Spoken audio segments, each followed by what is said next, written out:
ताई, तुम्ही म्हणाला होता की कॉम्प्युटरमध्ये कोणा प्रोग्रामवर काम करण्यासाठी एक ऑपरेटिंग सिस्टम लागतो. ऑपरेटिंग सिस्टम विषयी मला आणखीन सांगू शकाल का? ऑपरेटिंग सिस्टम एक प्रोग्राम असतो जो दुसऱ्या कॉम्प्युटर प्रोग्रामशी संवाद साधण्यासाठी आपली मदत करतो. ऑपरेटिंग सिस्टम एका व्यक्ती आणि कॉम्प्युटरच्या दरम्यान एक संवाद साधतो. बाकी सगळ्या प्रोग्राम्सना सुरू होण्यासाठी ऑपरेटिंग सिस्टम लागते, पण ऑपरेटिंग सिस्टम मात्र स्वतःच सुरू होते. ऑपरेटिंग सिस्टमचे काही मुख्य कार्य अशी आहेत. हे कॉम्प्युटरच्या कार्यांवर नियंत्रण ठेवतं आणि एक समन्वय साधतं. हे तुमच्या आणि कॉम्प्युटरच्या दरम्यानचा संवाद सोपं करतं. हे आउटपुट आणि आउटपुट डिव्हाइसेसवर नियंत्रण ठेवतं. हे कॉम्प्युटर प्रोग्राम्सवर देखील नियंत्रण ठेवतं. हे कॉम्प्युटरच्या मेन मेमरीची वापर नियंत्रित करते.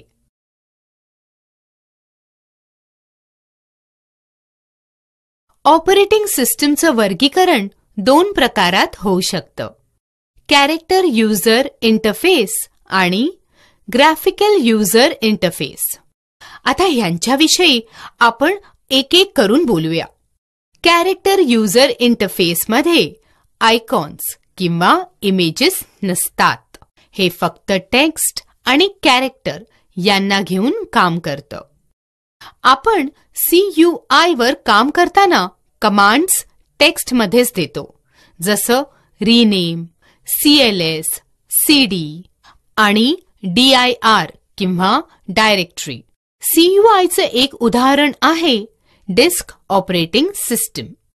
ग्राफिक युजर इंटरफेसमध्ये बॅकग्राऊंड पिक्चर्स असतात आणि त्याचबरोबर बरेच आयकॉन्स असतात. GUIचे उदाहरणं आहेत Windows XP, Windows NT, Windows 7 आणि उबंतू. GUIचं आणखीन वर्गीकरण असं होऊ शकतं: प्रोप्रायटरी सॉफ्टवेअर आणि फ्री और open source software. Proprietary software हे असं कॉम्प्युटर सॉफ्टवेअर आहे ज्याला कायदेशीर वापरायची परवानगी फक्त कॉपीराइट असलेल्या व्यक्तीलाच असते. हे सॉफ्टवेअर वापरण्यासाठी रजिस्टर्ड लायसन्स घेणं जरुरी असतं आणि त्याची एक फी पण असते. परवानगी असलेल्या वापरकर्ता सुद्धा अशा सॉफ्टवेअर्समध्ये बदल, त्यांचा पुनर्वितरण, त्यांच्यावर अभ्यास किंवा शेअर नाही करू शकत. अशा सॉफ्टवेअर्सची काही उदाहरणं आहेत Microsoft, Apple Inc, IBM operating systems आणि युनिसिस. आता फ्री और ओपन सोर्स सॉफ्टवेअर हे ते सॉफ्टवेअर असतात जे वापरकर्ता इंटरनेटवरून मोफत डाउनलोड करू शकतात. हे ओपन सोर्स लायसन्सच्या अंतर्गत येतात आणि वापरकर्ता ह्यांच्यात बदल करू शकतो, सुधार करू शकतो आणि ह्यांचा पुनर्वाटप देखील करू शकतो. मात्र केलेल्या बदल किंवा सुधारांसाठी कॉपीराइट नाही घेता येत. सामान्य ओपन सोर्स सॉफ्टवेअर आहेत युनिक्स, लायनक्स, अरोरा UX आणि ओपन सोलारिस. चला आता आपण मायक्रोसॉफ्ट विंडोजच्या विषयी जाणून घेऊया, जे सगळ्यात लोकप्रिय ऑपरेटिंग सिस्टम आहे. हो, अवश्य. मी मायक्रोसॉफ्ट विंडोजच्या विषयी बरंच काही ऐकलं आहे. Microsoft Windows graphical interface operating सिस्टम्सची एक मालिका आहे, ज्याचा निर्माण, मार्केटिंग आणि विक्री मायक्रोसॉफ्ट करते. आपण जे कम्प्युटर्स वापरतो ते जास्त करून मायक्रोसॉफ्ट विंडोजच्या ऑपरेटिंग सिस्टम सोबतच येतात. जर तुमच्या कॉम्प्युटर सिस्टमवर विंडोज ऑपरेटिंग सिस्टम नसेल तर तुम्ही या सॉफ्टवेअरच्या अस्सल विक्रेत्याकडून लायसन्स सॉफ्टवेअर विकत घेऊ शकता. सॉफ्टवेअर मिळवायचा दुसरा पर्याय आहे ऑनलाईन वेबसाईट, उदाहरणार्थ मायक्रोसॉफ्ट वेबसाईट. GUI इंटरफेस प्रोग्राम्सचा वापर आणि त्यांना व्यवस्थित ठेवण्यात तुमची मदत करतो. विंडोज एक WYSIWYG प्रकारचा GUI आहे अर्थात जे तुम्ही पाहता ते तुम्हाला मिळतं. म्हणजे इंग्रजीत म्हणतात ना, what you see is what you get. जर तुमच्या कॉम्प्युटरवर ऑपरेटिंग सिस्टम विंडोज असेल तर कॉम्प्युटर चालू केल्यावर पहिली स्क्रीन असेल डेस्कटॉप. तुम्ही विंडोज डेस्कटॉपचा उपयोग सर्व ॲप्लिकेशन्स आणि युटिलिटीज कॉम्प्युटरवर व्यवस्थित ठेवण्याकरता करू शकता. आता डेस्कटॉप जो आहे तो 2 भागांमध्ये वाटलेला असतो. मेन एरिया किंवा डेस्कटॉप आणि टास्क बार. खाली असलेल्या बारीक पट्टीला टास्क बार म्हणतात. टास्क बारमध्ये एक स्टार्ट बटन असतं, ज्याचा प्रयोग तुम्ही कॉम्प्युटरवर असलेल्या सर्व प्रोग्राम्समध्ये जाण्यासाठी करू शकता. डेस्कटॉपची एक पार्श्वभूमी असते, तिला वॉलपेपर म्हणतात. कॉम्प्युटर चालू करून लॉग ऑन केल्यावर पहिली स्क्रीन ती जी येते ना, तिला डेस्कटॉप म्हणतात. डेस्कटॉपवर असलेल्या लहान चित्रांना डेस्कटॉप आयकन्स म्हणतात. हे आयकन्स शॉर्टकट्स असतात जे वापरून कॉम्प्युटरवर असलेल्या फाईल्स, प्रोग्राम्स आणि फोल्डर्स लवकर आणि सोप्या प्रकारे उघडता येतात. स्क्रीनच्या तळाशी असलेल्या आडव्या बारला टास्क बार म्हणतात. टास्क बारवर बरेच आयकन्स आणि शॉर्टकट्स असतात. सगळे चालू असलेले प्रोग्राम्स आणि ॲप्लिकेशन्स या टास्क बारवर आयकन्सच्या रूपात दिसतात. या आयकन्सच्या माध्यमाने तुम्हाला कॉम्प्युटरवर असलेले अनेक प्रोग्राम्स आणि ॲप्लिकेशन्स वापरता येतात. टास्क बारमुळे कॉम्प्युटरवर चालू असलेल्या अनेक प्रोग्राम्सच्या दरम्यान एकाहून दुसऱ्यात जाणं सोपं होतं. जर का बरेच ॲप्लिकेशन्स एकाच वेळी चालू असतील आणि टास्क बारवर सगळ्या आयकन्ससाठी जागा नसेल तर एकाच प्रकारच्या आयकन्सना समूहात पण ठेवता येतं. स्टार्ट बटनच्या मार्फत तुम्ही प्रोग्राम्स आणि बाकीच्या सिस्टम युटिलिटीजवर काम करू शकता.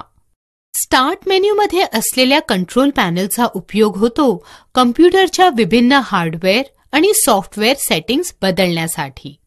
स्टार्ट मेन्यूमध्ये हेल्प आणि सपोर्ट मेन्यू कामी येतो.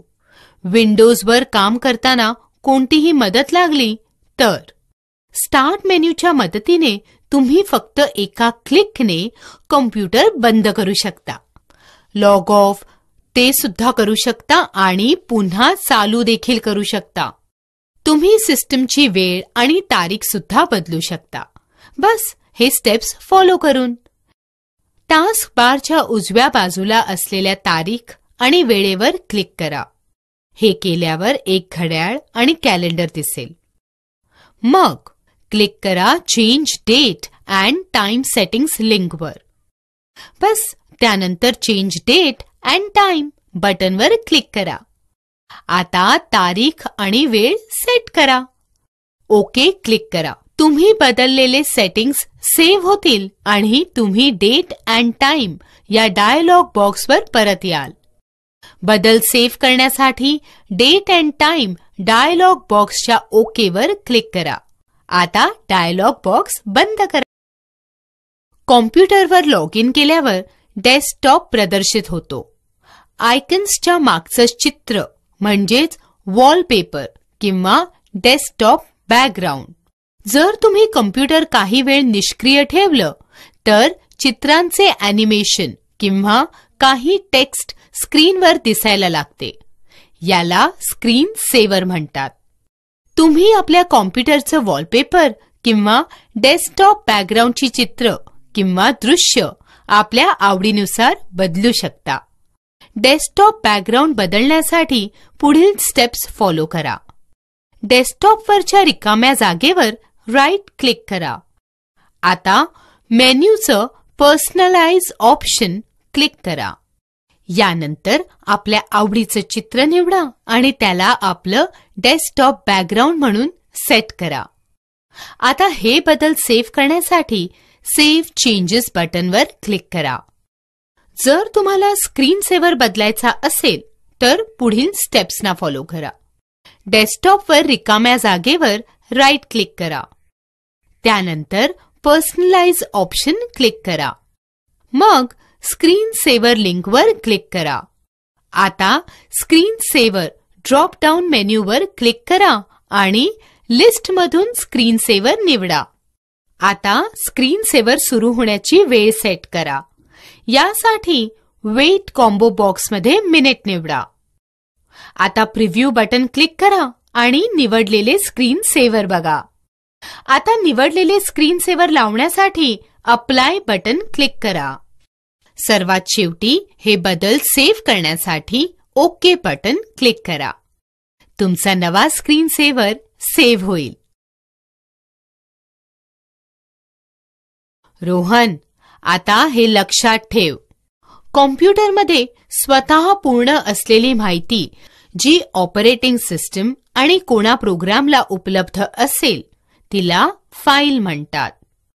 ही फाईल एक दस्तावेज, चित्र, संगीत किंवा एखादा सिनेमा काहीही असू शकते. तुम्ही कॉम्प्युटरच्या कोणत्याही ड्राईव्हवर एक फाईल अथवा फोल्डर बनवू शकता. तसंच तुम्ही डेस्कटॉपवर सुद्धा एक फाईल किंवा फोल्डर बनवू शकता. फाईल अथवा फोल्डर बनवल्यानंतर तुम्ही त्याचं नाव बदलू शकता, कॉपी किंवा पेस्ट करू शकता आणि जर नको असेल तर त्याला हटवू पण शकता. ड्राईव्हवर आपण एक नवीन फोल्डर कसं बनवू शकतो?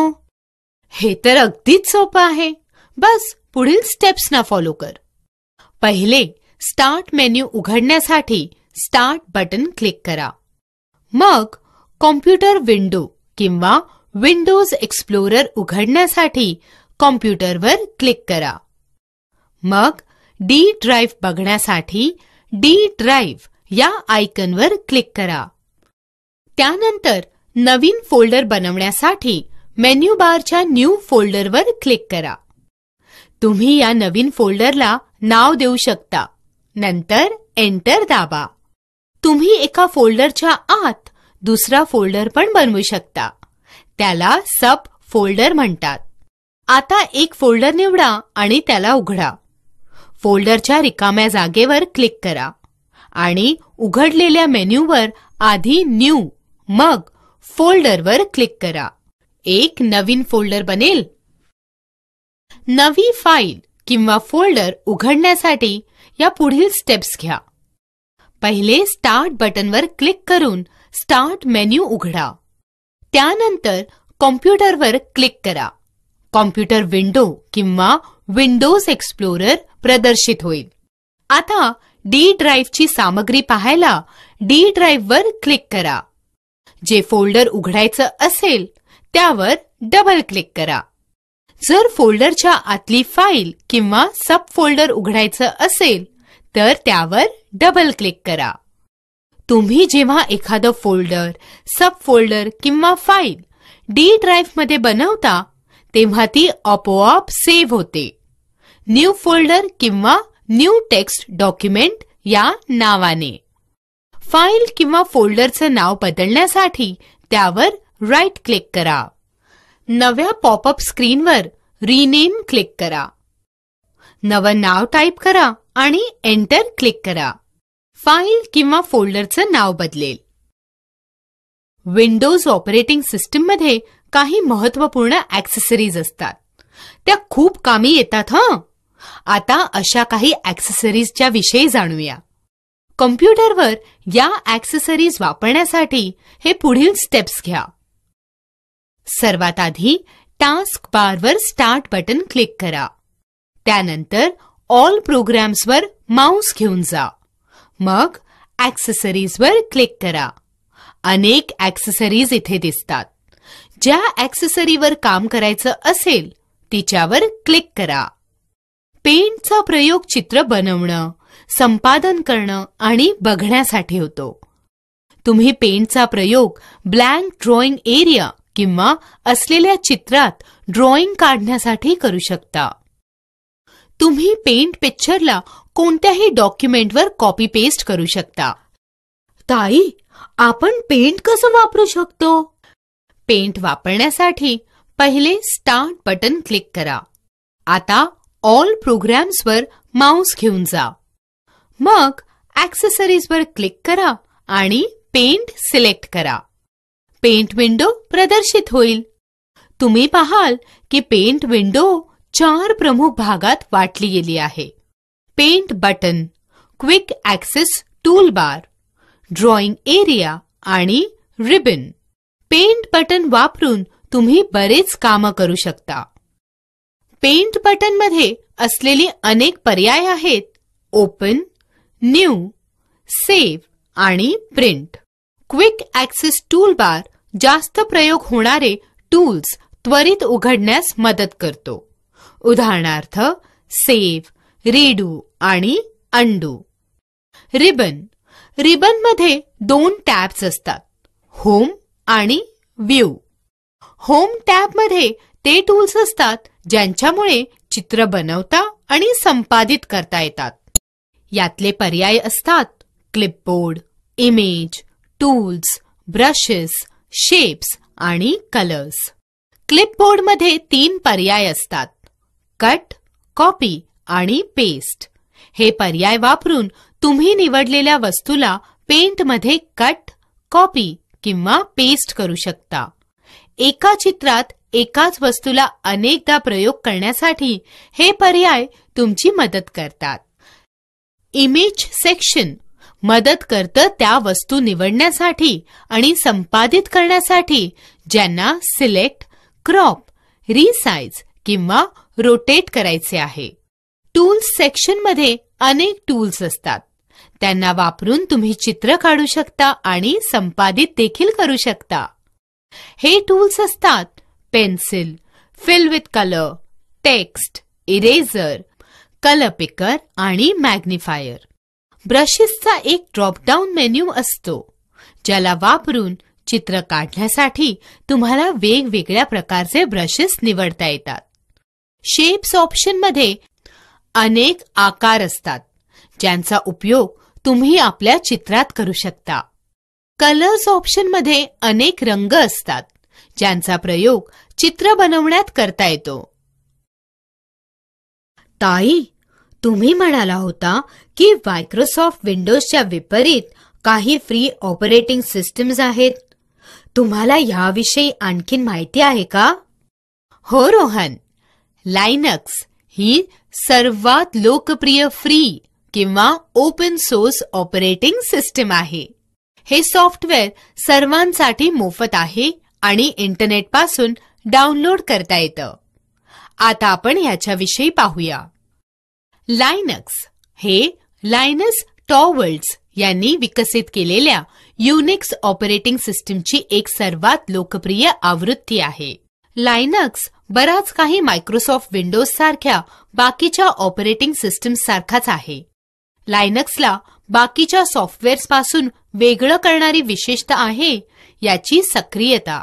युजर्स याला वाढवू, बदलू किंवा सुधारू शकतात. लायनक्स 2 प्रकारे प्राप्त करता येतो, मोफत डाउनलोड आणि वितरण मार्फत. दुनियेतले लाखो लोक यशस्वीरित्या लायनक्सचा वापर करतायत. लायनक्सचे सर्व आवश्यक घटक इंटरनेटपासून अगदी मोफत डाउनलोड करता येतात. प्राप्त करण्याचा दुसरा मार्ग आहे वितरण मार्फत. बऱ्याच कंपन्या ही सुविधा देतात. यासोबत मिळतात बरेच प्रकारचे ॲप्लिकेशन्स आणि इन्स्टॉलेशन प्रोग्राम्स जे लायनक्सचं इन्स्टॉलेशन सुलभ करतात. लायनक्सचं एक सर्वात लोकप्रिय वितरण आहे उबंतू. कॅनॉनिकल नावाची एक कंपनी हे वितरण करते. आपण उबंतूच्या विषयी जाणून घेऊया. उबंतू एक ओपन सोर्स सॉफ्टवेअर प्लॅटफॉर्म आहे जे स्मार्टफोन, टॅबलेट आणि कम्प्युटरवर सर्व जागी चालू शकतं. उबंतूला त्याच ग्राफिकल युजर इंटरफेस किंवा GUI, विंडोज किंवा अँड्रॉइड सारख्या लोकप्रिय ऑपरेटिंग सिस्टम सारखंच बनवतं. उबंतूचं व्हर्जन 12.10 डिफॉल्ट डेस्कटॉप एन्व्हायरनमेंटसाठी युनिटी वापरतं. युनिटी डेस्कटॉपमध्ये डेस्कटॉप बॅकग्राऊंड आणि मेन्यू बार व लॉन्चर हे 2 बार्स असतात. मेन्यू बार डेस्कटॉपच्या वरच्या बाजूला असलेला एक आडवा बार असतो. लॉन्चर हा एक उभा बार असतो जो एकदम डाव्या टोकाला असतो. मेन्यू बारमध्ये उबंतू 12.10 चे सगळे सामान्य फंक्शन्स असतात. मेन्यू बारच्या उजव्या टोकावर असलेल्या आयकॉन्सना इंडिकेटर एरिया म्हणतात. कीबोर्ड इंडिकेटर तुमची मदत करतो कीबोर्डची मांडणी आणि कीबोर्ड प्रेफरन्सेस निवडण्यात. मेसेजिंग इंडिकेटरमध्ये सगळे सोशल ॲप्लिकेशन्स एकत्रित असतात. उदाहरणार्थ instant messenger, client, email client, microblogging applications आणि आणखीन असेच ॲप्लिकेशन्स. नेटवर्क इंडिकेटर तुमची मदत करतो नेटवर्क कनेक्शन्स व्यवस्थित चालवण्यासाठी आणि तार किंवा बेतार नेटवर्कशी आरामात कनेक्ट होण्यासाठी. साऊंड इंडिकेटर आवाज नियंत्रित करण्यासाठी एक सहज मार्ग देतो. याच्या मार्फत म्युझिक प्लेअर आणि साऊंड सेटिंग हाताळणं पण सोपं होतं. क्लॉक चालू वेळ तर दाखवतच, त्याशिवाय कॅलेंडर देखील दाखवतं आणि वेळ आणि तारीख सेटिंग सोपं करतं. युजर मेन्यू सोपं करतं वेगवेगळ्या युजर्स दरम्यान स्विच करणं, ऑनलाईन ॲक्सेस आणि युजर अकाउंट्स हाताळणं. सेशन इंडिकेटर सोपं करतं सिस्टम सेटिंग्स, सॉफ्टवेअर अपडेट्स, प्रिंटर्सना हाताळणं.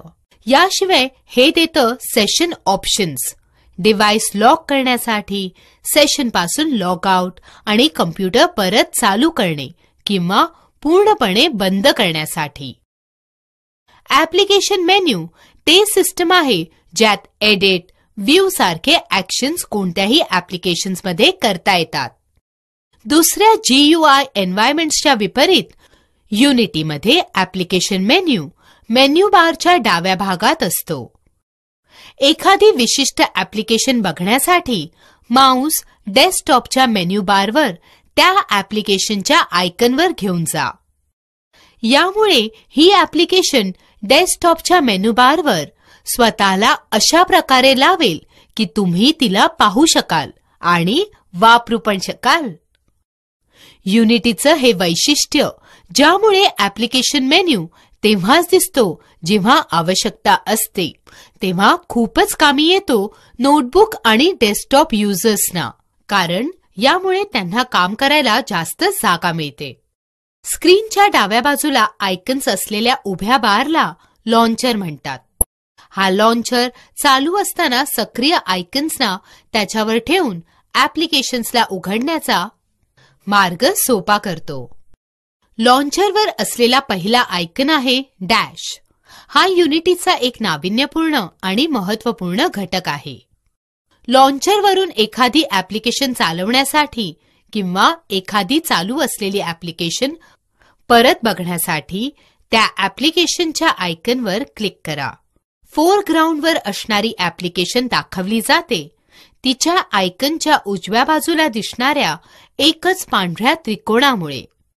एखादी ॲप्लिकेशन जोडण्यासाठी लॉन्चरवर असलेल्या तिचा आयकॉन वर राईट क्लिक करा आणि सिलेक्ट करा लॉक टू लॉन्चर. लॉन्चरपासून एखादी ॲप्लिकेशन हटवण्याकरिता तिच्या आयकॉनवर राईट क्लिक करा आणि सिलेक्ट करा अनलॉक फ्रॉम लॉन्चर. डॅश हे टूल तुमची मदत करतं कॉम्प्युटरवर असलेल्या फाईल्स आणि ॲप्लिकेशन्सना त्वरित शोधण्यासाठी आणि त्यांना उघडण्यासाठी. डॅशला जाणण्यासाठी लॉन्चरवर सगळ्यात वरच्या आयकॉनवर क्लिक करा. या आयकॉनवर उबंतू लॉग ऑन असतं. डॅश आयकॉन सिलेक्ट केल्यावर एक आणखी विंडो उघडेल, जिच्यावर एक सर्च बार असेल आणि तसेच एक संग्रह असेल नुकत्याच वापरलेल्या ॲप्लिकेशन्स, फाईल्स आणि डाउनलोड्सचा. डॅश तुम्हाला कोणतीही माहिती जवळून किंवा दुरून शोधून देते. डॅशचे दोन मुख्य वैशिष्ट्ये आहेत फाईल्स किंवा फोल्डर्स आणि ॲप्लिकेशन्स शोधणं. वर्कस्पेसेस ते शक्य करतं ॲप्लिकेशन्सना विभिन्न गटात ठेवणं. यामुळे गोंधळ कमी होतो आणि डेस्कटॉपचं संचालन सुधारतं. उबंतू मूलभूत 4 वर्कस्पेसेस असतात. वर्कस्पेसेस दरम्यान स्विच करण्यासाठी लॉन्चरवर असलेल्या वर्क प्लेस स्विचरवर क्लिक करा. वर्कस्पेसेसमध्ये स्विच करून हवे असलेल्या जागेवर जाण्यात हे फंक्शन कामी येतं. मिनिमाइज बटन विंडोला दिसणाऱ्या स्क्रीनवरून दूर करून लॉन्चरवर ठेवतं. मॅक्सिमाइज बटन ऍप्लिकेशन विंडोला पूर्ण स्क्रीन एवढं मोठं करतं. विंडो बंद करण्यासाठी विंडोच्या वर डावीकडे असलेले क्रॉस बटन क्लिक करा. विंडो वर्कप्लेसवर हलवायला माऊसचा पॉइंटर विंडोच्या टायटल बारवर ठेवून क्लिक करा आणि माऊसचं डावं बटन दाबून ठेवून विंडोला ड्रॅग करा.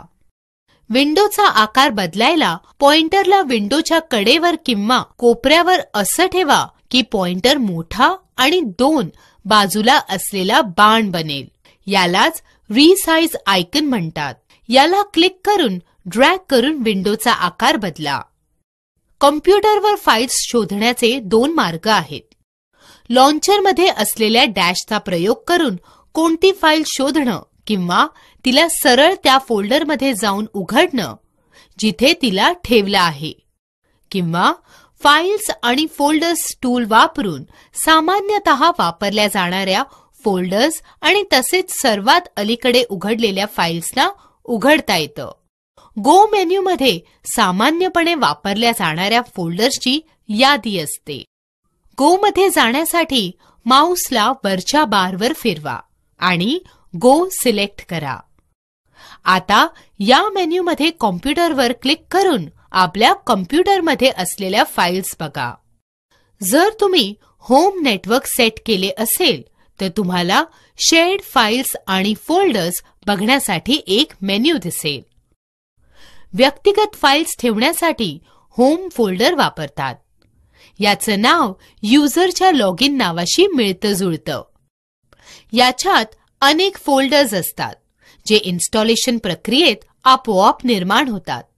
यात असतात desktop, downloads, musics, documents, pictures, public templates आणि व्हिडिओज. जसं विंडोजमध्ये फाईल्स आणि फोल्डर्स बघण्याकरिता विंडोज एक्सप्लोरर असतं, तसं उबंतूमध्ये नेहमी वापरलं जातं नॉटिलस फाईल मॅनेजर. ताई, हे नॉटिलस फाईल मॅनेजर कुठं असतं? हे बघ, डेस्कटॉपच्या वरच्या फोल्डरवर डबल क्लिक करा आणि नॉटिलस फाईल मॅनेजर विंडो उघडेल. या विंडोची वैशिष्ट्ये आहेत मेन्यू बार, टायटल बार, टूल बार, लेफ्ट पेन आणि सेंट्रल पेन. नॉटिलसमध्ये नॅव्हिगेट करण्यासाठी स्टेप्स आहेत. जर तुम्हाला फोल्डर्सच्या दरम्यान नॅव्हिगेट करायचे असेल तर नॉटिलस फाईल मॅनेजरच्या डाव्या पेनमध्ये असलेलं बुकमार्क्स वापरा. परत जाण्यासाठी पाथ बारवर असलेल्या फोल्डरच्या नावावर क्लिक करा. कोणतेही दिसत असणारे फोल्डर असेल ना, त्यावर डबल क्लिक केलं की त्या फोल्डरमध्ये जाता येतं. नॉटिलसच्या मार्फत कोणतीही फाईल उघडण्यासाठी एकतर तिच्या आयकनवर डबल क्लिक करा किंवा आयकनवर राईट क्लिक करून ओपन विथ पर्याय वापरा. नॉटिलसच्या आत नवं फोल्डर बनवण्यासाठी सर्वात आधी फाईलवर क्लिक करा आणि मग क्रिएट न्यू फोल्डर क्लिक करा. त्यानंतर दिसून येणाऱ्या फोल्डर ज्याचं नेहमी नाव अनटायटल्ड फोल्डर असतं त्याचं नाव बदलून हवं असलेलं नाव ठेवा. याने नॉटिलसमध्ये फाईल सेव्ह होते. फाईल्स किंवा फोल्डर्स कॉपी करण्याचे स्टेप्स आहेत. सर्वात आधी एडिट क्लिक करा. मग आयटमवर कॉपी किंवा राईट क्लिक करून पॉपअप मेन्यूमधून कॉपी सिलेक्ट करा. आत कॉपी झालेली फाईल तुम्ही जिथे इच्छा असेल तिथे पेस्ट करू शकता. तुम्ही हे स्टेप्स घेऊन बरेच म्हणजे मल्टिपल नॉटिलस विंडोज उघडू शकता. सर्वात आधी फाईल सिलेक्ट करा. मग न्यू विंडोवर क्लिक करा. यामुळे एक नवीन विंडो उघडेल. आता तुम्ही या 2 लोकेशन्सच्या दरम्यान फाईल्स किंवा फोल्डर्स ड्रॅग करू शकता. नवा टॅब उघडण्यासाठी सर्वात आधी फाईल क्लिक करा. मग न्यू टॅब. आता फाईल्स पाहण्यासाठी असलेल्या जागेच्या वर 2 टॅब असलेली एक नवीन रो दिसण्यात येईल. दुसरं पेन उघडण्यासाठी क्लिक करा व्ह्यू, एक्स्ट्रा पेन. हे तुमची मदत करतं स्क्रीनवर एकाच वेळी 2 लोकेशन्स पाहायला आणि ते पण टॅब्स किंवा विंडोज दरम्यान स्विच केल्याविना. तुम्ही नॉटिलस किंवा डॅश वापरून फाइल्स आणि फोल्डर्स शोधू शकता.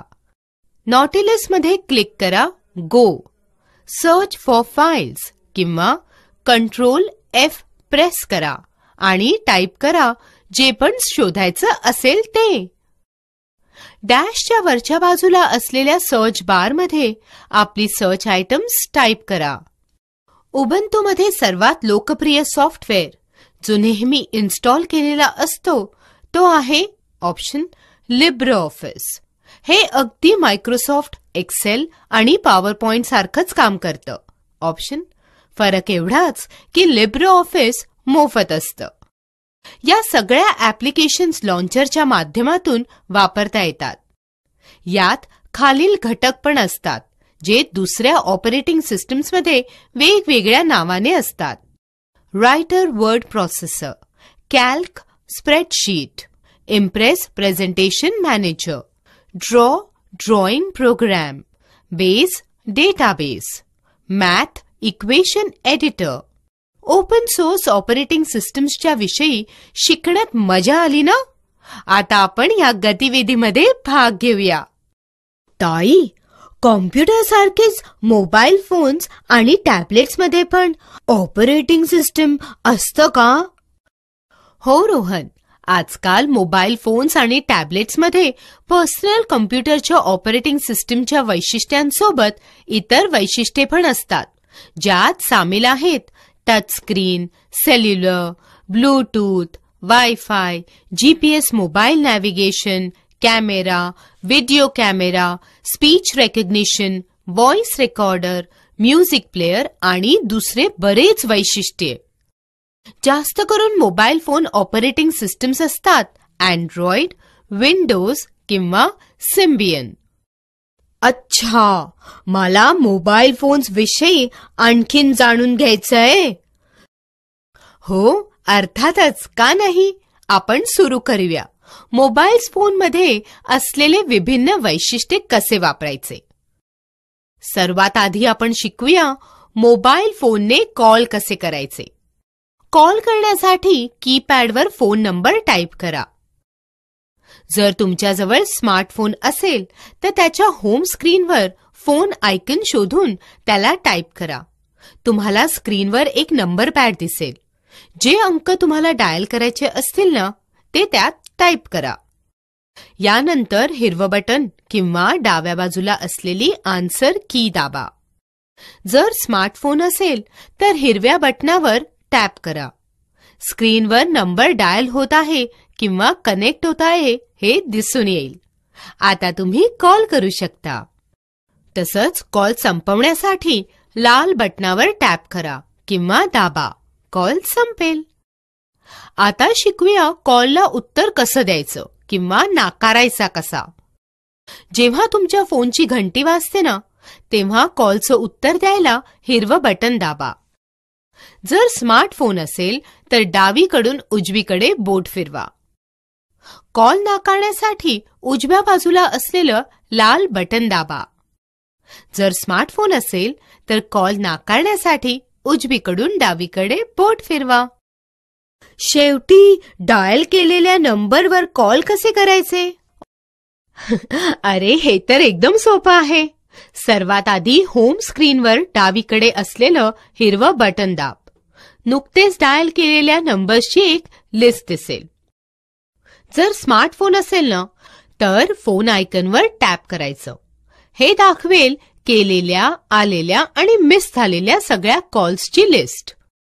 त्यानंतर नंबर निवडा आणि हिरवं बटन परत दाबा. स्मार्टफोन असेल तर फक्त त्या नंबरवर टॅप करा जो नंबर डायल होणं सुरू होईल. कॉल हिस्ट्री तुम्ही अशी बघू शकता. स्टँड बाय मोडमध्ये पहिले मेन्यू दाबा. स्मार्टफोनमध्ये फोन आयकॉनवर टॅप करा. मग सिलेक्ट करा कॉल रजिस्टर, कॉल हिस्ट्री किंवा कॉल लॉग. त्यानंतर हे तुम्हाला 3 टॅब्स दाखवेल. रिसीव्ड कॉल्स, डायल्ड कॉल्स आणि मिस्ड कॉल्स. आता जे पाहायचं असेल ना त्या टॅबवर क्लिक करा. हे तुम्हाला कॉल्सची एक यादी दाखवेल, तारीख आणि वेळेसोबत.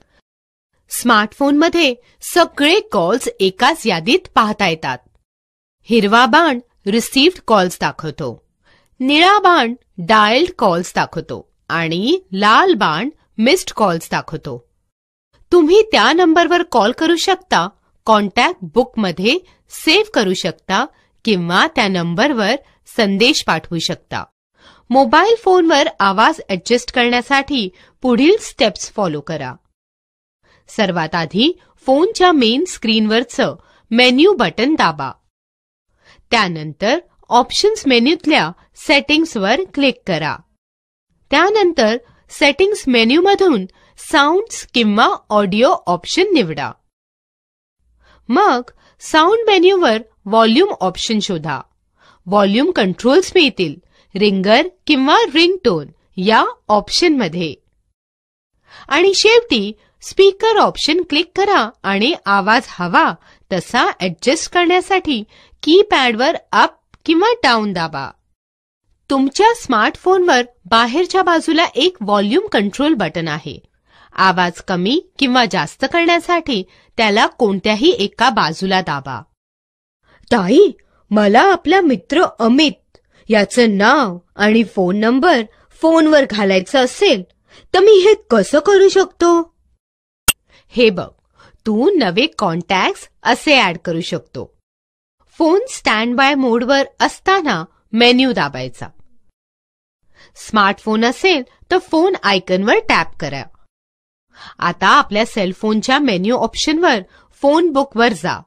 हे होम स्क्रीनवर दाखवलं जातं एका फोनच्या चित्राने किंवा फोन, फोन बुक अथवा कॉन्टॅक्ट्स या शब्दांनी. आता असणारे ऑप्शन्समधून ऍड न्यू कॉन्टॅक्ट सिलेक्ट करायचा. जो कॉन्टॅक्ट ऍड करायचा असेल ना, पहिले त्याचा फोन नंबर एरिया कोड सोबत स्क्रीनवर असलेल्या फॉर्ममध्ये एंटर करायचा. स्मार्टफोनमध्ये नंबर पॅडवर अंक टाईप करायचे. त्यानंतर टॅप करायचं ऍड टू कॉन्टॅक्ट्सवर आणि क्रिएट न्यू कॉन्टॅक्टवर. मग फॉर्मच्या योग्य भागात तुमच्या मित्राचं नाव आणि आडनाव टाईप करा. आता ही माहिती सेव्ह करण्यासाठी न विसरता सेव्ह किंवा ऍड टू कॉन्टॅक्ट्स बटनवर टॅप करा किंवा दाबा. नवा कॉन्टॅक्ट तुमच्या मोबाईल फोनवर ऍड होईल. आधीच असलेल्या नंबर्सचे कॉन्टॅक्ट डिटेल्स दुरुस्त करण्यासाठी कॉन्टॅक्टचं नाव सिलेक्ट करा. एडिट बटन दाबा किंवा टॅप करा. योग्य ती माहिती टाईप करा आणि सेव्ह दाबा किंवा टॅप करा. आता मी तुम्हाला दाखवते की मेसेज कसा पाठवायचा. स्टँड बाय मोडमध्ये मेन्यू दाबा. आता निवडा मेसेजिंग आणि मग टेक्स्ट मेसेजेस आणि त्यानंतर मेसेज बनवा. स्मार्टफोनमध्ये होम स्क्रीनवर असलेला मेसेजिंग आयकॉन शोधा. आयकॉनवर टॅप करा. तुम्हाला दिसेल मेसेजेसची एक यादी. सिलेक्ट करा क्रिएट मेसेज किंवा रायटिंग टेक्स्ट. स्मार्टफोनमध्ये राईट मेसेज आयकॉनवर टॅप करा. टेक्स्ट बॉक्समध्ये तुमचा मेसेज लिहा. एखादं चित्र किंवा अटॅचमेंट लावण्यासाठी ऑप्शन सिलेक्ट करा आणि मग इन्सर्ट ऑब्जेक्ट. स्क्रोल डाऊन करून इच्छित चित्र किंवा ऑब्जेक्टवर या आणि मग दाबा व्ह्यू आणि मग इन्सर्ट. प्राप्तकर्त्याच्या फोन नंबर नियुक्त भागात टाईप करा किंवा जर तुम्हाला मेसेज सेव्ह केलेल्या कॉन्टॅक्टला पाठवायचा असेल तर फोन बुक क्लिक करून कॉन्टॅक्ट निवडा आणि ओके क्लिक करा. स्मार्टफोनमध्ये टू कॉलममध्ये प्राप्तकर्त्याच्या नावाचे पहिले काही अक्षर टाईप करा. तुम्हाला कॉन्टॅक्ट बुकमधील काही नावांची एक यादी दिसेल आणि त्यानंतर हवं असलेल्या नावावर टॅप करा. तुमचा टेक्स्ट मेसेज पाठवण्यासाठी सेंड या बटनावर क्लिक किंवा टॅप करा. आता मेन स्क्रीनवर परतण्यासाठी एंड किंवा कॅन्सल दाबा किंवा क्लिक करा. प्राप्त मेसेज तुम्ही अशा प्रकारे वाचू शकता. जेव्हा तुम्हाला मेसेज प्राप्त होतो तेव्हा होम स्क्रीनवर वरच्या भागाला लिफाफ्याचं चित्र दिसेल, म्हणजेच एन्व्हलपचं चित्र दिसेल. तसेच तुम्हाला स्क्रीनवर एक बॉक्स यासोबत दिसेल, 1 मेसेज रिसीव्ड. आता नवा मेसेज पाहण्यासाठी शो दाबा आणि अच्छा ताई, एक सांगा, आपण मोबाईल फोनवर सुद्धा इंटरनेट वापरू शकतो का? हो, अर्थात तू वापरू शकतोस रोहन. अरे वा वा, हे तर कमाल आहे. मोबाईल फोनवरून इंटरनेट वापरण्यासाठी आपल्याला कशाची गरज असते ताई? मोबाईल फोनवर इंटरनेट वापरण्यासाठी तुम्हाला या पुढील गोष्टी लागतात. एक असा मोबाईल ज्यावर इंटरनेट वापरलं जाऊ शकतं. एक मोबाईल फोन सेवा जी डेटाचा प्रसार करू शकते, उदाहरणार्थ 2G, 3G आणि वायफाय. तुमच्या फोनवर इंटरनेट वापरण्यासाठी तुमच्या मोबाईल सेवा देणाऱ्याकडून मिळालेले डेटा सेटिंग्ज असलेलं एक अकाउंट. बऱ्याच फोनवर ही डेटा सेटिंग्ज आधीपासूनच असतात. जर तुमच्या फोनवर नसेल तर तुम्हाला या सर्व्हिस प्रोव्हायडरच्या ग्राहक सेवेशी बोलावं लागतं. या प्रकारे तुम्ही स्मार्टफोनवर मोबाईल इंटरनेट सेट करू शकता. सर्वप्रथम आपल्या स्मार्टफोनच्या सेटिंग्ज मेन्यूवर जा. कोणत्याही स्मार्टफोन डिव्हाइसवर हे करता येतं, एकतर ॲप्स मेन्यूमधील सेटिंग आयकॉनद्वारे किंवा केव्हा केव्हा नोटिफिकेशन बारद्वारे. सेटिंग्ज मेन्यूमध्ये तुम्हाला शोधावं लागेल वायरलेस आणि नेटवर्क सेटिंग्ज. जास्त करून डिव्हाइसेसवर मोर किंवा मोर सेटिंग्ज बटन जे कोणतंही उपलब्ध असेल ते दाबा.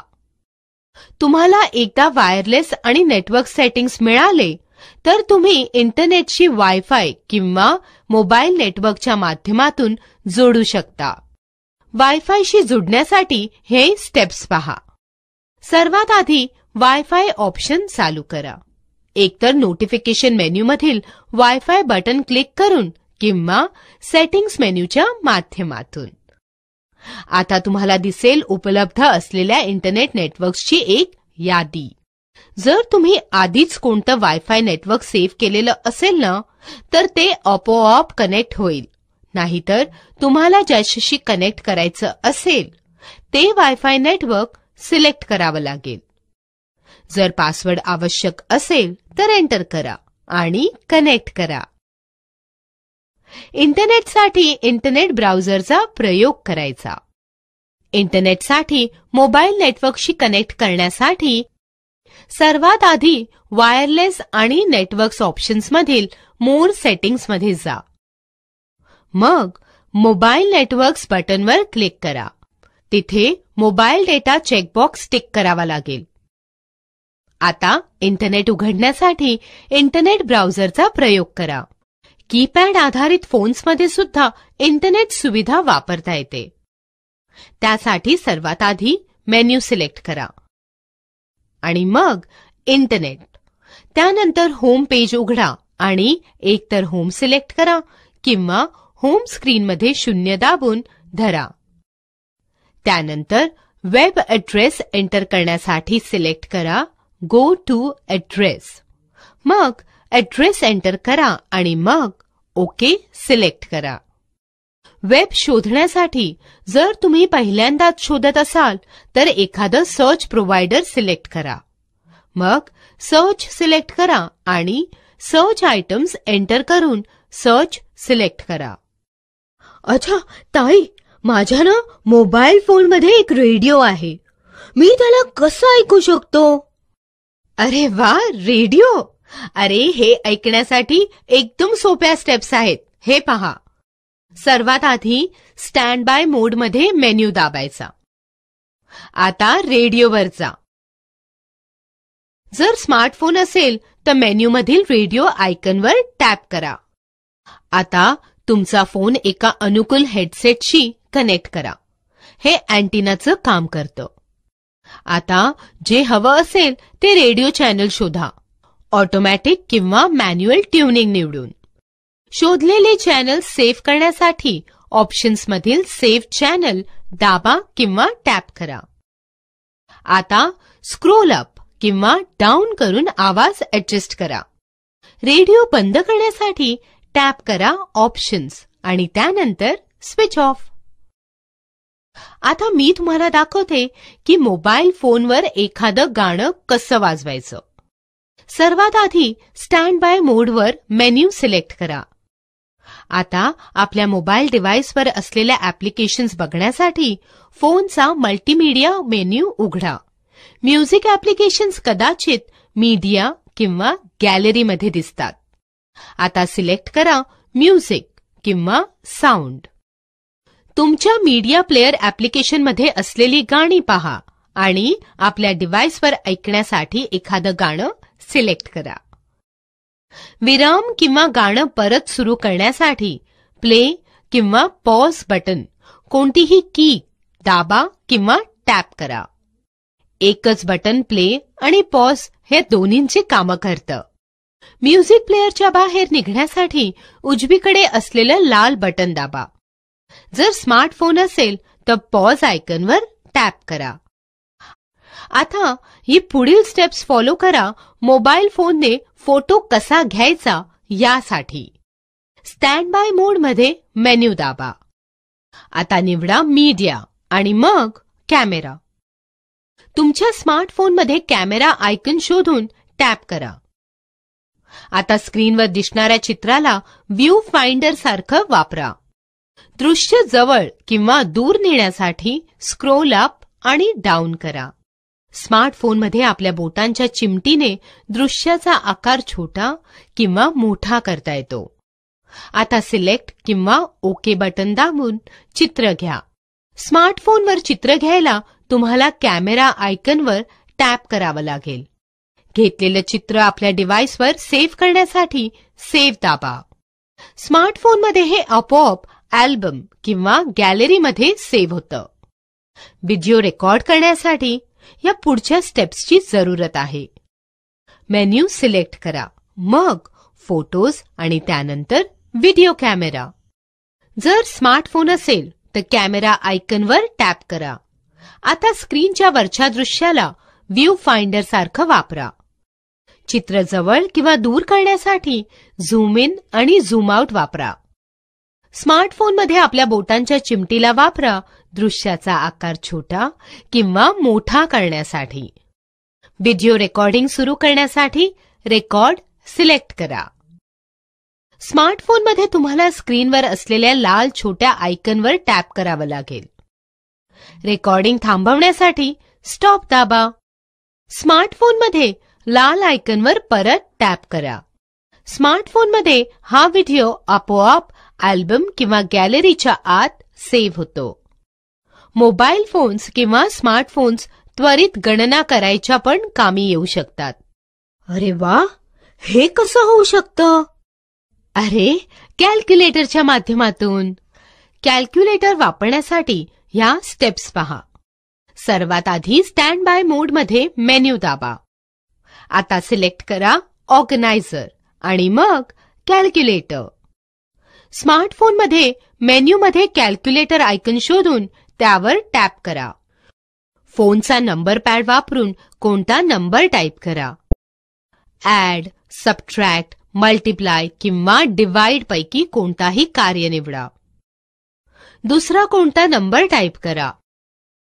उत्तरांसाठी इक्वल्स बटन. थँक्यू ताई, मला मोबाईल फोन्स विषयी इतकी जास्त माहिती दिल्याबद्दल. मला टॅबलेट्समध्ये पण खूप रुची आहे. तुम्हाला त्यांच्याविषयी माहिती आहे का? हो ना, आहे ना माहिती मला. रोहन, आपण टॅबलेट्स विषयी आणखीन बोलूया.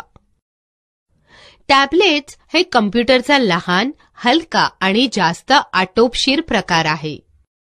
ते विनातार आणि पोर्टेबल डिव्हाइस असतात जे टचचा प्रयोग करतात. इनपुटच्या स्वरूपात माहिती शोधण्यासाठी किंवा प्रोसेस करण्यासाठी. टॅबलेट्समध्ये ऑपरेटिंग सिस्टम असते जी एक GUI देतं आणि ऍप्लिकेशन्स चालवू शकतं. टॅबलेट्सचे सर्वात लोकप्रिय ऑपरेटिंग सिस्टम्स आहेत अँड्रॉइड, विंडोज किंवा iOS. टॅबलेट्स मुख्यतः 2 प्रकारात वर्गीकृत करू शकतो. कॉलची सुविधा असणारे आणि कॉलची सुविधा नसणारे. कॉलची सुविधा असलेल्या टॅब्लेट्समध्ये सिम कार्डचा स्लॉट असतो. तुम्हाला एक सिम कार्ड आणि मोबाईल नेटवर्कशी कनेक्शन लागेल कॉल्स करण्यासाठी आणि प्राप्त करण्यासाठी, त्यासोबतच टेक्स्ट मेसेजेस पाठवण्यासाठी आणि प्राप्त करण्यासाठी.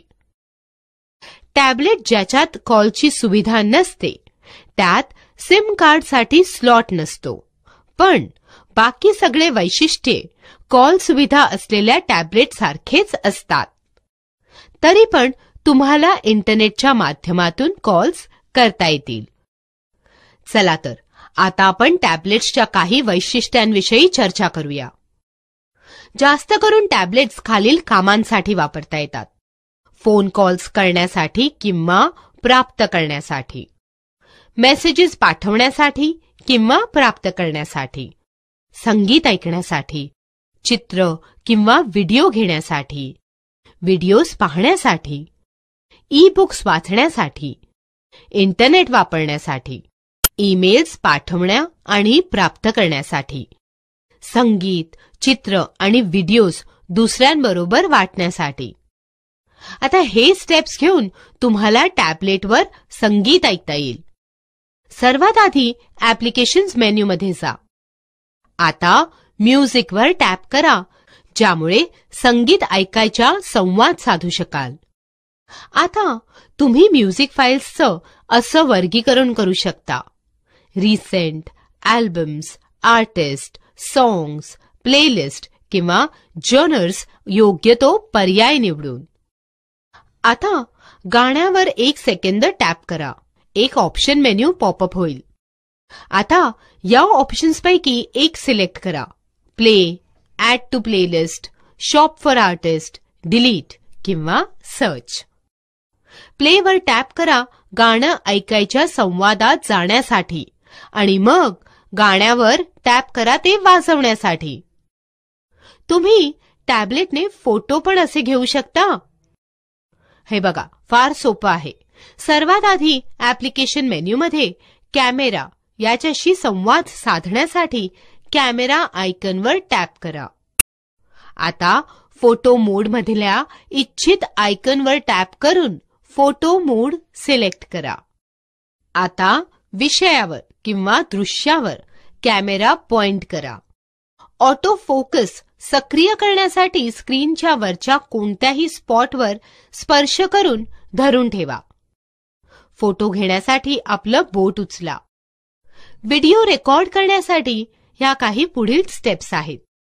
सर्वात आधी ऍप्लिकेशन मेन्यूमध्ये कॅमेरा आयकॉनवर टॅप करा, कॅमेरेशी संवाद साधण्यासाठी. मग व्हिडिओ मोड सिलेक्ट करा, फोटो मोडमधील इच्छित आयकॉन टॅप करून. आता विषयावर कॅमेरा पॉइंट करा. आता रेकॉर्डिंग सुरू करण्यासाठी करा टॅप. तसंच रेकॉर्डिंग थांबवण्यासाठी पण टॅप करा. ही स्टेप्स आहेत फोटो किंवा रेकॉर्ड केलेल्या व्हिडिओला हटवण्यासाठी. जो फोटो किंवा व्हिडिओ हटवायचा असेल ना, त्यासाठी ब्राउज करा. स्क्रीनवर टॅप करा, ज्यामुळे ट्रॅश आयकॉन दिसेल. फोटो किंवा व्हिडिओ हटवण्यासाठी यावर टॅप करा. फोटोज आणि व्हिडिओज तुम्ही ह्या प्रकारे पाहू शकता. सर्वात आधी अल्बम शोधा आणि त्यावर टॅप करा. आता पाहण्यासाठी फोटो किंवा व्हिडिओवर टॅप करा.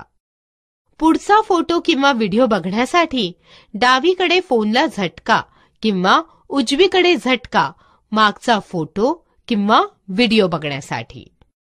व्हिडिओ चालवण्यासाठी या काही स्टेप्स आहेत. मेन्यूवरून पिक्चर्स किंवा अल्बम टॅब उघडा. आता ग्रिड व्ह्यू किंवा लिस्ट व्ह्यू पहा आणि तो व्हिडिओ शोधा जो तुम्हाला उघडायचा आहे. त्या व्हिडिओला टॅप करा जो चालवायचा आहे. जर प्लेबॅक कंट्रोल स्क्रीनवर दिसत नसतील तर ते दिसण्यासाठी स्क्रीनवर टॅप करा. व्हिडिओ पॉज करण्यासाठी पुढील स्टेप्सना फॉलो करा. व्हिडिओ चालू असताना कंट्रोल्स दिसण्यासाठी स्क्रीनवर टॅप करा. मग त्यानंतर व्हिडिओला विराम देण्यासाठी किंवा परत चालू करण्यासाठी प्ले किंवा पॉज आयकन टॅप करा. या स्टेप्स आहेत व्हिडिओला फास्ट फॉरवर्ड आणि रिवाइंड करण्यासाठी. व्हिडिओ चालू असताना कंट्रोल्स पाहण्यासाठी स्क्रीनवर टॅप करा. त्यानंतर प्रोग्रेस बार मार्कर ड्रॅग करा डावीकडे, रिवाइंड आणि उजवीकडे फास्ट फॉरवर्ड करण्यासाठी. टॅबलेटमध्ये तुम्ही ई बुक या प्रकारे वाचू शकता. सर्वात आधी टॅबलेटमध्ये असलेल्या डिफॉल्ट बुक रीडरवर जा. आता बुक रीडरच्या आयकनवर टॅप करा. त्यानंतर पूर्वस्थापित बुक्सपैकी ते पुस्तक निवडा जे तुम्हाला वाचायचं आहे. पुस्तकाच्या आयकन मी ना असं पण ऐकलंय की टॅबलेटने ईमेल्स पाठवता आणि प्राप्त करता येतात. खरं आहे का? हो रोहन, टॅबलेटमध्ये इन्स्टॉल केलेल्या विशिष्ट ऍप्लिकेशन्समुळे जवळपास कोणत्याही पॉप आणि आयमॅप ईमेल ॲड्रेसला ईमेल पाठवता आणि प्राप्त करता येतात. आता मी तुला दाखवते ते स्टेप्स जे घेऊन तू टॅबलेटवर ईमेल लिहू शकतोस. मेन्यूवर कोणत्याही इंटरनेट ब्राउझरच्या आयकनवर क्लिक करा. मग यावर क्लिक करा. एक विंडो दिसेल जिच्यावर एक आडवा बार असेल. जो पण ईमेल सर्व्हिस प्रोव्हायडर तुम्हाला वापरायचा असेल ना, त्याचं URL टाईप करा. उदाहरणार्थ www.gmail.com. आता दिलेल्या जागी तुमचं युजर नेम आणि पासवर्ड टाईप करा. त्यानंतर साइन इन यावर टॅप करा. या पेजवर कंपोज किंवा राईट न्यू शोधा आणि टॅप करा. नव्या विंडोवर प्राप्तकर्त्याचा ईमेल आयडी टू या फील्डमध्ये टाईप करा. सब्जेक्ट फील्डमध्ये विषय टाईप करा. मधल्या रिकाम्या जागेवर तुमचा मेसेज टाईप करा. त्यानंतर सेंड या बटणावर टॅप करा. तुमचा ईमेल पाठवला गेला. आता या पुढील स्टेप्स आहेत प्राप्त झालेल्या ईमेलला वाचण्यासाठी. पहिले, जेव्हा तुम्हाला कोणता ईमेल प्राप्त होतो ना, तेव्हा स्क्रीनवर वरच्या बाजूला लिफाफ्याचा आयकॉन दिसतो. आयकॉन पाहण्यासाठी स्क्रीन खाली ओढा किंवा मेन्यूमध्ये असलेल्या ईमेल क्लायंटच्या आयकनवर टॅप करा. आता आयकनवर टॅप करा. स्क्रीनवर तुमचा इनबॉक्स उघडेल. ईमेलवर टॅप करा आणि वाचा. आता मला सांगा, जर मला कोणती फाईल टॅबलेटवर शोधायची असेल तर? अरे, टॅबलेटवर फाईल किंवा फोल्डर शोधायचं असेल ना, तर त्याचे 2 मार्ग आहेत. टॅबलेटवर स्थापित केलेलं फाईल मॅनेजर वापरून किंवा ऑनलाईन सर्च इंजिन वापरून जे होम स्क्रीनवर स्थित असतं. फाईल मॅनेजर वापरून होम स्क्रीनवर फाईल मॅनेजर शोधा किंवा फाईल ब्राउझर ॲप शोधा. आता यावर टॅप करा. हे वरच्या बाजूला दाखवेल माय फाईल्स. या यादीतून तो फोल्डर किंवा फाईल शोधा जी तुम्हाला उघडायची आहे. उघडायला तिच्यावर टॅप करा. आता ऑनलाईन सर्च इंजिन वापरून होम स्क्रीनवर सर्च आयकॉन शोधा. हे ना एका भिंगासारखं दिसतं. यावर टॅप करा. एक नवीन विंडो दिसेल. तुम्हाला दिसेल सर्च लिहिलेला एक आडवा टॅब. जी माहिती शोधायची असेल ना, तिचे कीवर्ड्स टाईप करा. ऑनलाईन सर्चचे परिणाम स्क्रीनवर दिसतील. उघडण्यासाठी ताई, टॅबलेट वापरून मेसेज कसा पाठवू शकतो आपण? हे बघ, टॅबलेट वापरून मेसेज पाठवण्यासाठी या पुढील स्टेप्सना फॉलो करायचं.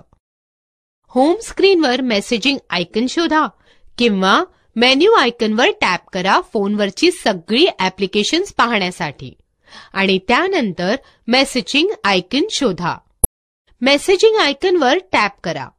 तुम्हाला आलेल्या मेसेजेसची यादी दिसेल. स्क्रीनवरचा राईट न्यू आयकन शोधा, जो दाखवला जातो एकतर लिफाफा आणि अधिक चिन्हाने किंवा पेन्सिल आणि अधिक चिन्हाने. यावर टॅप करा. प्राप्तकर्त्याच्या नावाचे पहिले काही अक्षर टू कॉलममध्ये टाईप करा. तुम्हाला आपल्या कॉन्टॅक्ट बुकमधील काही नावांची एक यादी दिसेल. हवं असलेल्या त्या नावावर टॅप करा. टू कॉलममध्ये ते प्रविष्ट होईल. राईट मेसेजवर टॅप करा आणि आपला मेसेज टाईप करणं सुरू करा. तुम्ही ह्याला एखादी फाईल, दस्तावेज, चित्र किंवा संगीत फाईल सुद्धा अटॅच करू शकता. संबंधित आयकॉनवर टॅप करून आणि इच्छित फाईल इन्सर्ट करून सेंडवर टॅप करा. तुमचा मेसेज पाठवला जाईल. प्राप्त मेसेज तुम्ही या प्रकारे वाचू शकता. जेव्हा तुम्हाला कोणता नवीन मेसेज प्राप्त होतो ना, तेव्हा तुम्ही स्क्रीनवरच्या एका मेसेजिंग आयकॉनला पाहू शकाल. अथवा तुम्ही पाहाल एक नंबर होम स्क्रीनच्या मेसेजिंग आयकॉनवर, जो प्राप्त झालेल्या नव्या मेसेजेसची संख्या दाखवतो. यावर टॅप करा. यामुळे मेसेजिंग विंडो प्राप्त झालेल्या मेसेजेसच्या यादीसोबत उघडेल. जो मेसेज वाचायचा असेल. बरं, आता टॅबलेटवर आपण इंटरनेट कसा वापरू शकतो? हे बघ, टॅबलेटवर इंटरनेट उघडायचे 2 मार्ग असतात, जसे मोबाईल फोनमध्ये असतात. पहिला, वायफायच्या माध्यमाने कनेक्ट करून. वायफायच्या माध्यमाने टॅबलेट कनेक्ट करायला काही स्टेप्स आहेत. त्या आहेत, सर्वात आधी आपल्या टॅबलेटच्या सेटिंग्स मेन्यूवर या. या आकृतीमध्ये वायफाय सेटिंगचं कॉन्फिगरेशन दिलेलं आहे. तुम्हाला दिसेल उपलब्ध असलेल्या इंटरनेट नेटवर्क्सची यादी. ज्या नेटवर्कशी कनेक्ट करायचं असेल त्याला सिलेक्ट करावं लागेल. जर पासवर्ड आवश्यक असेल तर ते एंटर करा आणि कनेक्ट क्लिक करा. इंटरनेट उघडण्यासाठी इंटरनेट ब्राउझरचा प्रयोग करा. तुम्ही मोबाईल नेटवर्कच्या द्वारे सुद्धा टॅबलेट कनेक्ट करू शकता. ते सुद्धा या पुढील प्रकारे. पहिले, खात्री करा की तुमच्या टॅबलेटमध्ये मोबाईल नेटवर्क सिम कार्ड आहे. मग तुमच्या टॅबलेट नेटवर्कच्या माध्यमातून इंटरनेट कनेक्ट करण्यासाठी तुम्ही नोटिफिकेशन बार खाली खेचून मोबाईल डेटा ऑप्शन सिलेक्ट करू शकता. किंवा तुम्ही वायरलेस अँड नेटवर्क्स ऑप्शन्स मधील मोर सेटिंग्स ऑप्शन्सवर जाऊ शकता. आता मोबाईल नेटवर्क्स बटन क्लिक करा. आता तुम्हाला मोबाईल डेटा चेकबॉक्स टिक करावा लागेल. एकदा हा क्लिक झाला की तुमच्या टॅबलेटवर मोबाईल इंटरनेट येणं सुरू होईल. ताई, तुम्ही म्हणाला होता की काही टॅबलेट्स फोन सारखे पण काम करतात. आपल्याला हे कसं करता येईल? अरे, फार सोपं आहे. यासाठी डिव्हाइस बंद असताना तिच्या सिम कार्ड स्लॉटमध्ये एक वैध GSM सिम कार्ड घालावं लागेल. होम स्क्रीनवर रिसीव्हर आयकॉनवर टॅप करा. जो फोन नंबर डायल करायचा असेल ना, त्याचे अंक दाबा. रिसीव्हर आयकॉनवर टॅप करा. त्यानंतर कनेक्ट झाल्यावर तुम्ही बोलणं सुरू करू शकता. जर तुम्हाला फोन बुकमधून किंवा कॉन्टॅक्ट लिस्टमधून कॉल करायचा असेल तर तुम्हाला या पुढील स्टेप्स घ्याव्या लागतील. सर्वात आधी आपल्या टॅबलेटच्या फोन बुक किंवा कॉन्टॅक्ट लिस्टवर जा. आता ते नाव शोधा ज्याच्याशी तुम्हाला कॉन्टॅक्ट करायचा असेल. आता कॉन्टॅक्ट नेमवर टॅप करा. त्यानंतर कॉन्टॅक्ट नंबरवर टॅप करा. आणि बस, कनेक्ट झाल्यावर बोलणं सुरू करा. आता मी तुला दाखवते टॅबलेट्सची आणखीन काही वैशिष्ट्ये. वा, खरंच? हे बघ रोहन, टॅबलेटमध्ये बऱ्याच भाषा असतात. टॅबलेटने ज्या भाषेत माहिती द्यावी असं तुम्हाला वाटत असेल ना, ती भाषा आपण निवडू शकतो. आता आपण शिकूया की टॅबलेटवर भाषा कशी सेट करायची. सर्वात आधी ऍप्लिकेशन मेन्यूमधून सेटिंग्सवर टॅप करा आणि दिसणाऱ्या यादीतून लँग्वेज अँड इनपुट सिलेक्ट करा. त्यानंतर लँग्वेजवर टॅप करा आणि तुम्हाला दिसेल अनुकूल भाषांची एक यादी. त्यानंतर आपल्या इच्छित भाषेवर टॅप करा आणि ती भाषा लगेच सेट होईल. त्याच भागात तुम्ही कीबोर्डची भाषा पण सेट करू शकता, जी तुम्हाला वापरायची इच्छा असेल इनपुट करताना. तारीख आणि वेळ सेट करण्यासाठी या काही स्टेप्स आहेत. ऍप्लिकेशन मेन्यूमध्ये सेटिंग्सवर टॅप करा आणि यादीतून डेट अँड टाइम सिलेक्ट करा. ऑटोमॅटिकवर टिक करा आणि तारीख आणि वेळ आपोआप सेट होतील, नेटवर्कने दिलेल्या माहितीनुसार. नाहीतर ऑटोमॅटिक सिलेक्ट नका करू आणि तारीख आणि वेळ स्वतः सेट करा. ताई, टॅबलेटवर ऍप्लिकेशन कसे इन्स्टॉल करायचे? तुम्ही मला शिकवाल का जरा? हो ना, का नाही शिकवणार. ऍप्लिकेशन्स किंवा ऍप्स टॅबलेटचं मुख्य वैशिष्ट्य असतं, ज्यामुळे टॅबलेटकडून ज्या सेवा तुम्ही घेता ना त्यांचा दायरा खूपच वाढतो. टॅबलेटवर नवे ऍप्स लावण्यासाठी या काही स्टेप्स आहेत. सर्वात आधी टॅबलेटच्या मेन्यू ऑप्शनवर जा. त्यानंतर मेन्यूमध्ये प्ले स्टोअर ऑप्शनवर टॅप करा. जर ऍप मोफत असेल तर तुम्ही इन्स्टॉल बटनवर टॅप करू शकता आणि तुमचा फोन तो ऍप आपोआप डाउनलोड करून इन्स्टॉल करेल. जर ऍपची काही किंमत असेल तर तुम्हाला त्याऐवजी बाय बटन दिसेल. हे टॅप केल्यावर एक कन्फर्मेशन बॉक्स पॉपअप होईल आणि ते तुम्हाला विचारेल की तुम्हाला हे ऍप विकत घ्यायचे आहे का. कन्फर्म करण्यासाठी ओके दाबा. मग तुम्हाला आपली पेमेंटची तपशील, क्रेडिट किंवा डेबिट कार्ड माहितीसोबत एंटर करावी लागेल. त्यानंतर ऍप्लिकेशन इन्स्टॉल करण्यासाठी स्क्रीनवर येणारे निर्देश पाळा. बरं रोहन, आतासाठी बस एवढंच. मोबाईल फोन आणि टॅबलेट्स विषयी जाणून घेणं किती मजेदार होतं ना? हो तर ताईच, किती मजेदार होतं. Thank you so much. आता तुमच्यामुळे मी मोबाईल फोन्स आणि टॅबलेट्स विषयी कितीतरी जाणतो. अरे थँक्यू कशाला, काही प्रॉब्लेम नाही. आता आपण ह्या मजेदार गतिविधीकडे वळूया.